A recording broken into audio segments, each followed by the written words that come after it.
এদেরকে গ্রেফতার করতে হবে 24 ঘন্টার মধ্যে। এরা শিক্ষককে অপমান করছে, হত্যার প্ল্যান করছে। কত বড় স্পর্ধা! আমরা যদি মিছিল নিয়ে যাই হাজার হাজার লোক, তখন বলবেন যে মব জাস্টিস করতে গেছে।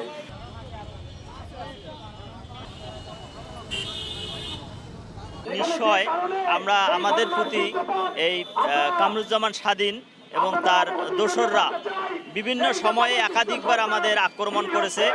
এমনকি আমাকেও এক সময় রাস্তায় ধরেছিল। আমি মান সম্মানের শিক্ষক বিধায় মান সম্মানের দিকে চেয়ে আমি বিষয়টা বলিনি। পরবর্তীতে যখন আমার ভাইকে এভাবে আঘাত করা হয়েছে, লাঠি দিয়ে মারা হয়েছে, রড দিয়ে মারা হয়েছে, তখন আমরা এটা বাধ্য হয়ে থানার আশ্রয় নিয়েছি এবং আপনারা সাংবাদিক মিডিয়া যারা আছেন তাদের দ্বারস্থ হয়েছি।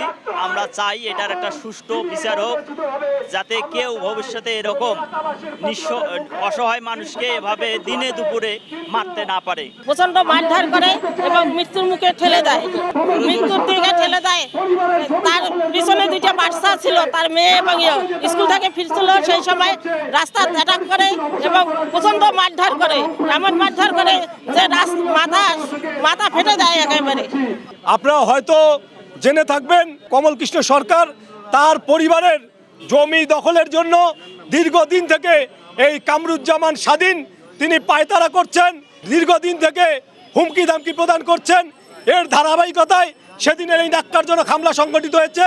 এই কমলকৃষ্ণ সরকার এখনও রংপুর মেডিকেল কলেজ হাসপাতালে মৃত্যুর সাথে পাঞ্জা লড়ছে। 2 জন আসামির নামে মামলা হয়েছে, অজ্ঞাতনামা 7-8 জন আসামি রয়েছে। একজন আসামি গ্রেপ্তার হলেও মূল যে আসামি কামরুজ্জামান স্বাধীন তিনি ধরাছোঁয়ার বাইরে রয়েছে।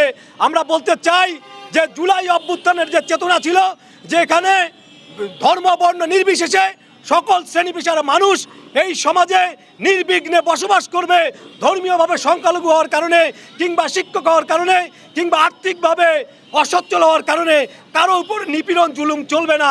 অধিকার আছে এই বাংলাদেশ সকলের, 18 কোটি মানুষের সকলের।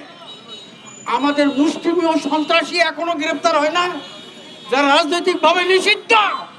তার আগে আমরা সাবধান করে দিচ্ছি আজকে 24 ঘন্টার মধ্যে প্রশাসন, যেহেতু আমাদের প্রশাসনের উপর বিশ্বাস আছে, অন্তর্বর্তী সরকারের কাছে বিশ্বাস আছে, সকলের বিশ্বাস আছে, শান্তিপূর্ণ দেশবাসী আমরা সাধারণ মানুষ কেন একজনের উপর আঘাত করবে? কি কারণে? সে তো মামলা করতে পারতো যে ওই লোকটা আমার ক্ষতি করছে, না করে তার উপর রাস্তায় আঘাত করে কে অধিকার দিয়েছে? এই জন্য ওরা দেশ ছাড়ি পলাইছে এবং লুকিয়ে আছে চোরের মতো। মানুষ একজন শিক্ষক মানুষ সাধারণত নিরীহ, তাদের উপর আঘাত আমাদের প্রাণ চায় না। শিক্ষককে আমরা এখনো সবাই ছাড় বলি।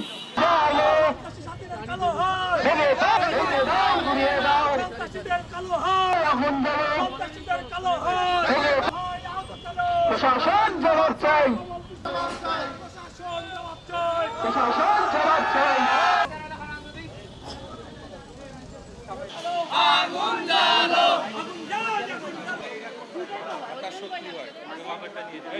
স্বাধীন সহ তার যে সাঙ্গপাঙ্গ যারা রয়েছে অবিলম্বে তাদেরকে গ্রেপ্তার করে আইনের আওতায় নিয়ে আসার বিষয়ে আমরা বলেছি। সেই সাথে এই কমলকৃষ্ণ সরকারের পরিবার চরম নিরাপত্তাহীনতায় মানবেতর জীবনযাপন করছে। তারা দীর্ঘদিন থেকেই তাদেরকে ভিটেমাটি থেকে উচ্ছেদের পায়তারা করছে।